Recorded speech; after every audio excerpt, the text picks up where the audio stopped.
24,000 श्लोक शिव महापुराण में है, 12 संहिता,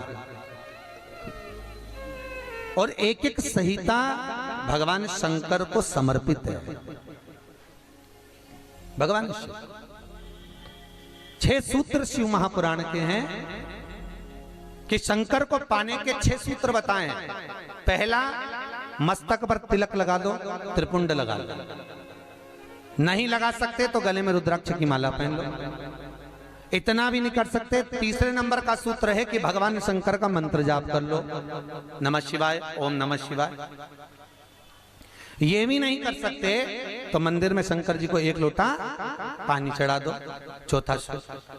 5वां सूत्र है, इतना भी नहीं कर सकते तो किसी शंकर के मंदिर के पास में से निकल कर चले जाओ तो शंकर के मंदिर का शिखर का दर्शन हो जाएगा। शिखर दर्शनम सर्व पाप नाशनम, बस उतना भी बहुत है। ये 5। और 6ठे नंबर का सूत्र है, अगर इतना भी नहीं कर सकते तो पूरी जिंदगी में अगर 12 ज्योतिर्लिंग पर पहुंचकर शंकर की कथा को सुन लोगे तो फिर दूसरा जन्म नहीं होता सा।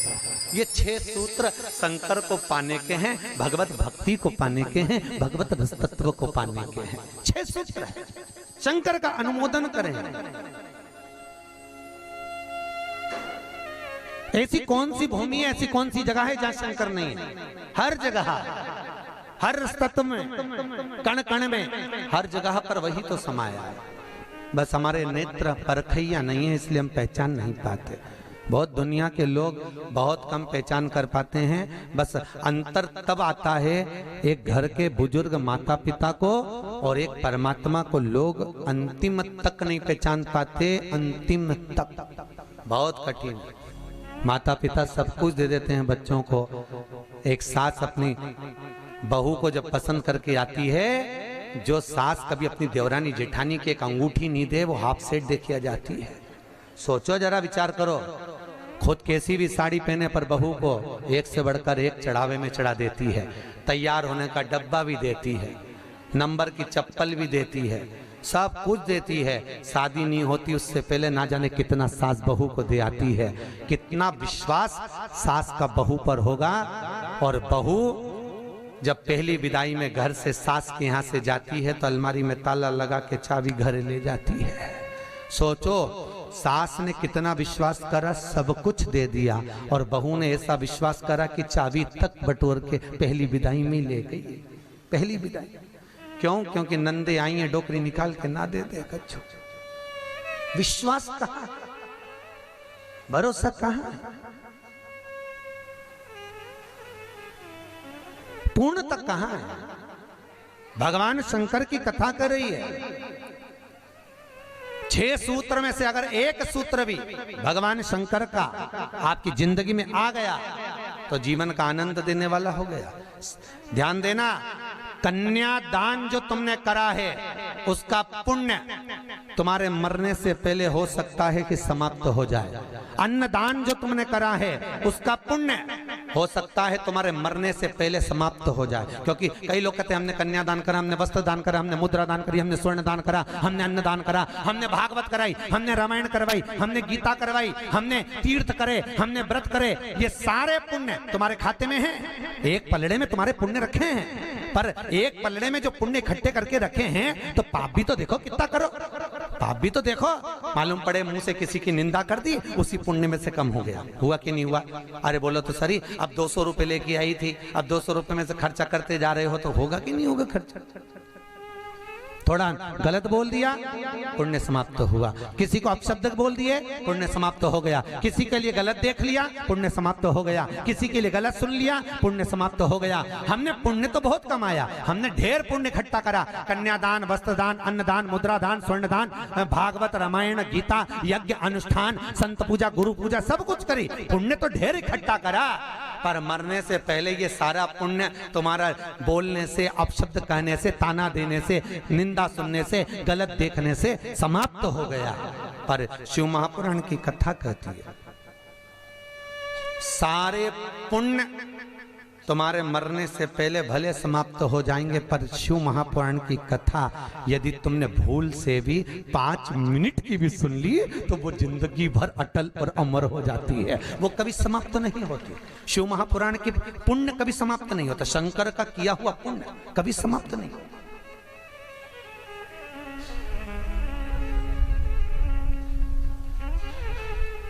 आज वो कोई कह रहा था गुरुजी वो हम पोटलियां बना के लाए हैं तो एक एक मंदिर में पोटली चढ़ाएं और कई चढ़ाएं। हमने कहा लो आए हो इतनी दूर तीर्थ करने के लिए, 5 रुपया 10 रुपया 2 रुपया करो, जो तुम्हारी मर्जी पड़े चढ़ाओ। 84 महादेव का क्या बार बार दर्शन करने जाओगे? ब्रज 84 कोस की परिक्रमा तो तुमने ना जाने कितनी बार लगा ली होगी ब्रजमंडल में पहुंचकर, पर 84 महादेव का दर्शन करने के लिए आए हो। और वो 84 महादेव जिसको स्वयं भगवान शंकर की बहन क्षिप्रिया ने प्रकट किया था, शंकर के ही रूप तत्व से 84 रूप में उनको प्रकट किया है। पूरे विश्व में कहीं पर नहीं है, केवल उज्जैन में। पूरे विश्व में कहीं पर नहीं है, केवल उज्जैन में, केवल उज्जैन। तो भगवान शंकर की कथा कर रहे हैं, भगवान भोलेनाथ का चरित्र वर्णन कर रहा है। 6 सूत्र में से एक सूत्र भी अपनी जिंदगी में उतारा तो जीवन सार्थक हो गया। मात्र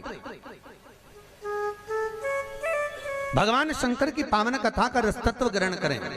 एक देवराज नाम का ब्राह्मण शरीर में ताप पड़ गया और शरीर में ताप पड़ने के कारण बहुत ताप पड़ा तो शंकर के मंदिर में पहुंच गया, बैठा। अब वहां तो थोड़ी थोड़ी देर में शंकर के मंदिर में कथा हो रही थी, प्रवचन चल रहे थे, शिव महापुराण का चरित्र चल रहा था। और ये थोड़ी थोड़ी देर में पंडित जी चिल्लाए हर हर महादेव। अब जैसे पंडित जी चिल्लाए तो इसके शरीर में ताप पड़े, इसको आ रहा बुखार। अब बुखार आए और कहीं का चिल्लाए, सिर दर्द हो और कहीं का चिल्लाए तो बड़ा बुरा लगे महाराज। अब इसको तो बड़ा अंदर से खटकाओ कि बताओ मेरे तो शरीर में ताप पड़ रहा, महाराज हर हर महादेव चिल्ला रहा, पर बोल सकता नहीं।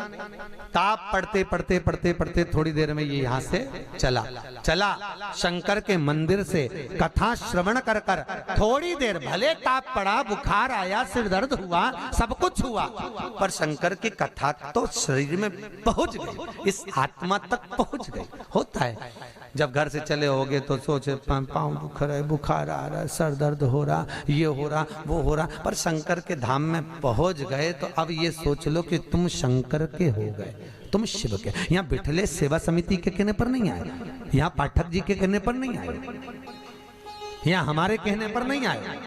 यहाँ तो हम भी बुलाते तो तुम नहीं आते, क्योंकि ये नगरी महाकाल की है। महाकाल का राजा है महाकाल, और महाकाल राजा का एक नियम है, यहाँ कोई राजा, कोई मंत्री, कोई बड़े से बड़ा राजपाट वाला इस नगरी में रात नहीं रुक सकता। यहाँ का नियम है, क्योंकि यहाँ एक ही राजा, कौन सा? महाकाल राजा, बस उसी का राज्य चलता। तो जब उसके घर में आए हो तो हम कौन बुलाने वाले? बोलो तो सही। उसने बुलाया, उसने ठहराया, उसने खिलाया, उसने घुमाया, 5 दिन घूमो फिरो, उसका दर्शन करो, आनंद करो, घरे जा। घर वाले पूछे कहाँ गई थी तो कहना महाकाल के घर गई थी, उसने बुलाया। रामकृष्ण परमहंस जी से एक ने कहा, रामकृष्ण परमहंस जी से बोले, अरे रामकृष्ण परमहंस जी, हमने सुना है कि माता जगतजननी जगदम्बा शारदा भवानी माँ देवी आपसे बात करने के लिए आती हैं, आपसे मिलने के लिए आती हैं। रामकृष्ण परमहंस जी ने कहा, तो रामकृष्ण परमहंस जी, अगर देवी जी तुमसे मिलने आती हैं, देवी जी तुमसे बात करने आती हैं, जगदम्बा तुमसे मिलने के लिए आती है, तो रामकृष्ण परमहंस जी एक काम करो ना, एक आध बार माता जी को हमारे घर भी भेज दो।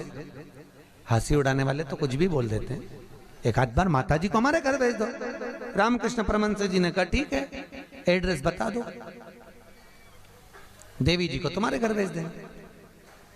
बोलो एड्रेस क्या है? उस व्यक्ति ने कहा फलाना गली में, फलाना मोहल्ले में, ये वाले मकान में, इस नंबर में, इस जगह पर मैं रहता हूं। रामकृष्ण परमहंस जी ने कहा, स्वामी विवेकानंद के गुरु रामकृष्ण परमहंस जी कहते हैं, जो एड्रेस आपने दिया ये तो आपके घर का है, ये आपके घर का एड्रेस है, आपका एड्रेस दीजिए, आप कहाँ रहते हैं। उसको लगा मैं दुकान पे रहता हूँ, तो हो सकता दुकान का मांग रहा है, उन्होंने दुकान का एड्रेस दे दिया। रामकृष्ण परमहंस जी बोले ये तो दुकान का एड्रेस है, आप कहाँ रहते हो, आपका एड्रेस दो। तो रामकृष्ण परमहंस जी के शब्द सुने तो उस व्यक्ति ने कहा ये हमारा ही तो एड्रेस है। रामकृष्ण परमहंस जी बोले जिस घर का एड्रेस दिया वो तो घर का है, जिस दुकान का एड्रेस दिया वो तो दुकान का है, कि दुकान यहाँ है वो वहां घर है, तू कहाँ रहता है, तेरा एड्रेस बता, तू रहता कहाँ है। रामकृष्ण परमहंस जी के शब्द सुने, उसने चरण पकड़ लिया और रामकृष्ण परमहंस से पूछा आप बताओ कि मेरा निवास कहाँ है। रामकृष्ण परमहंस जी कहते हैं इस शरीर का आखिरी निवास तो शमशान है, मनुष्य वहां निवास करने वाला है। बस ये आत्मा परमात्मा के चरणों में रहे और शरीर आखिरी में वहां पहुंच जाता है, आखिरी में। बड़े आश्चर्य में लोग बताते हैं हम वहां रहते हैं, तुम नहीं रहते, तुम्हारा घर रहता है, तुम चले जाओगे घर में ही रह जाएगा, अभी तुम्हारा एड्रेस है फिर तुम्हारे बेटे का हो जाएगा। अरे बोलो तो, फिर बेटा गया पोते का हो जाएगा, पौता गया पर पोते का हो जाएगा। वो तो घर का पता है, तुम्हारा एड्रेस क्या है, तुम किस पते पे रहते हो। अताना पता जबरदस्ती के लापता घूम रहा, काय का पता तुम्हारा, जबरदस्ती के छाती ठोक के मेरा घर मेरा घर मेरा घर। एक आध दिन यमराज आई गया, उठा के ले गया, सब धाड़ धाड़ रोएंगे। 2-3 महीने के बाद, 4-6 महीने के बाद बेटा नेम प्लेट निकाल के खुद की चिपका देगा, मेरा घर काय का घर तुम्हारा।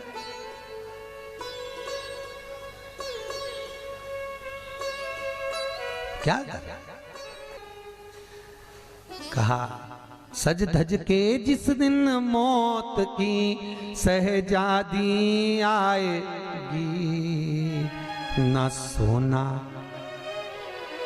हमसे भी लोग कहते हैं गुरुजी तुम कथा वाचते हो, इतना सारा सोना मोना पहन के पहनते हो, तो हमने कहा जजमान लोग दें तो क्यों नहीं पहने। अरे बोलो तो दीजिए, कई करे कई बाद में जोड़ जोड़ के औलाद के देखे ना, है तो तुम्हारे पास भी, बस तुम भी जोड़ जोड़ के लाख कर में अलमारी में लाख कर में, और एक आध दिन मर गई और सारा पड़ा की पड़ा रह गया, ऊपर जाके याद करेगी वाला हार तो पीना ही नहीं, फिर कई मतलब का सब पहना कई करे वो कर।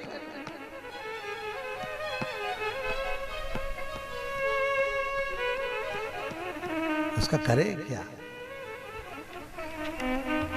जितनी साड़ी धरी है सब पहन लो जीजियो, बाद में किसी काम की नहीं, सब धरी ले जाए।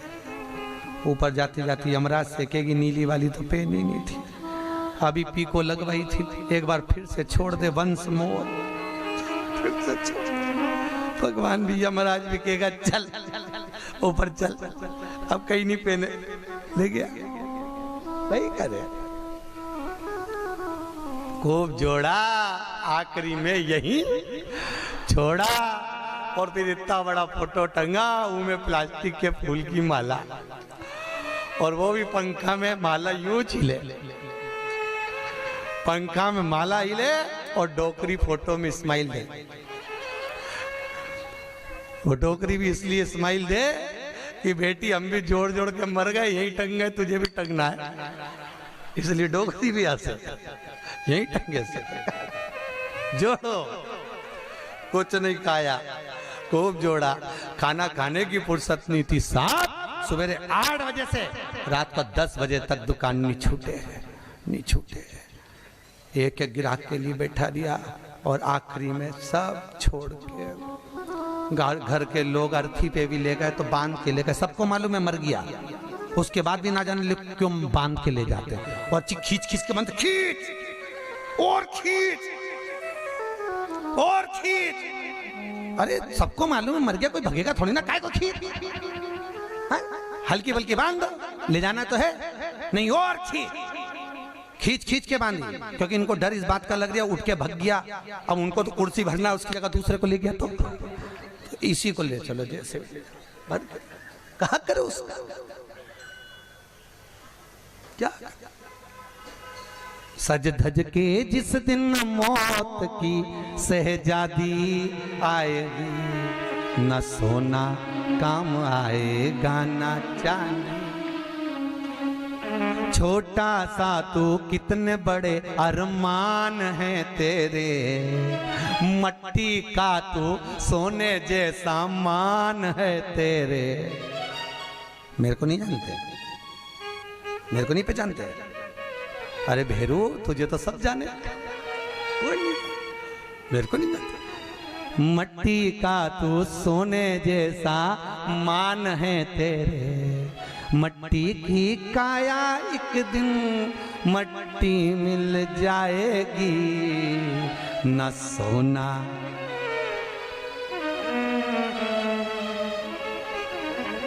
कहीं करूंगा फिर।